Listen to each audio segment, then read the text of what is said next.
Oman वार्ता से जुड़ी बड़ी खबर आपके सामने। ओमान वार्ता से पहले ईरान की बहुत बड़ी वार्निंग, अमेरिका और अरब पर हमले की धमकी। ईरानी सांसद इब्राहिम रजाई ने कहा है, हम बात करते हैं वो धमकियां देते हैं। अमेरिका भी वही अमेरिका, यानी अमेरिका पर विश्वास ही नहीं है। तो क्या वाकई में ये वार्ता, ये बातचीत कामयाब हो पाएगी? संकेत और संदेह तो पहले ही पैदा हो रहे हैं।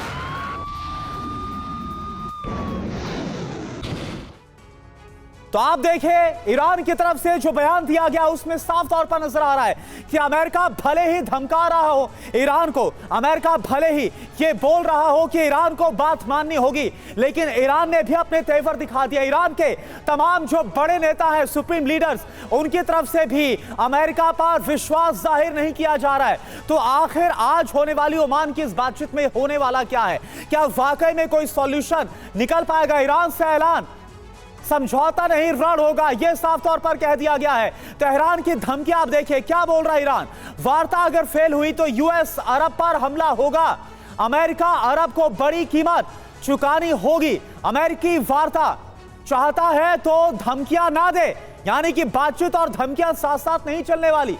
वार्ता की आड़ में शरारत की तो दर्दनाक कीमत चुकानी होगी। अमेरिका अभी भी वही अमेरिका है, ट्रंप अभी भी वही ट्रंप है। इब्राहिम रजाई जो कि सांसद ईरान के, उनकी तरफ से यह कहा गया है। सिंगल सर, मेरा सवाल देखिए आपसे कि इस बातचीत के पहले सबसे जरूरी होता है, अगर कोई बातचीत सफल हो तो एक दूसरे पर ट्रस्ट हो, लेकिन वो ट्रस्ट, वो विश्वास तो नजर नहीं आ रहा। आपको क्या लग रहा है, क्या नतीजा हो सकता है ओमान वार्ता का? देखिए, ऐसा है कि प्रेसिडेंट ट्रंप का तरीका है काम करने का, वो ये है कि सबसे पहले वो एकदम ऊपर पहुंचते हैं, उसके बाद धीरे धीरे नीचे आते हैं, और साथ साथ वो दूसरा जो देश है जिसके साथ वो बातचीत करने की कोशिश कर रहे हैं, उनकी रिएक्शन से चलते हैं।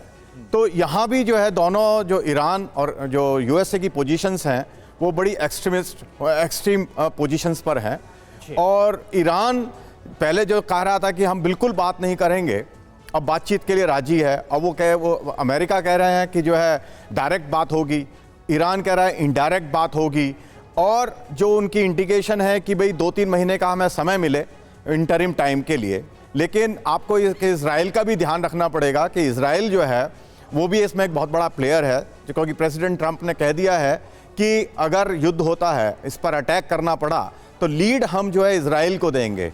तो इसका मतलब है कि यूएसए जो है बैकग्राउंड में रहेगा, बैक से सपोर्ट करेगा अगर युद्ध की संभावना होती है।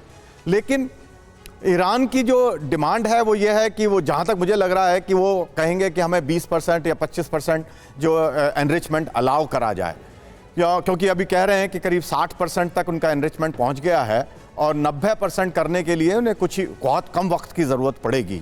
तो इन यूएसए और जो है इजराइल है, उनका अपना ये कोशिश है कि जो कैपेसिटी है ईरान की वो ख़त्म कर दी जाए। और उसके लिए वो एग्जांपल ले रहे हैं लीबिया का, जो कि पूरी तरह से उन्होंने उसका जो एटॉमिक प्लान था उसको पूरी तरह से नष्ट कर दिया था, ख़त्म कर दिया गया था।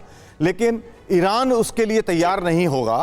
तो अभी क्या पोजीशन बनती है वो बड़ा मुश्किल है कहना, लेकिन इस वक्त जो है दोनों देश जो है अपनी बड़ी एक्सट्रीम पोजीशन है उससे बात कर रहे हैं। ठीक है, लेकिन प्रॉक्सी के जरिए ये युद्ध तो ऑलरेडी चल ही रहा है, ये हमले तो चल ही रहे हैं। हूती के माध्यम से क्या हो रहा है ये दुनिया जानती है।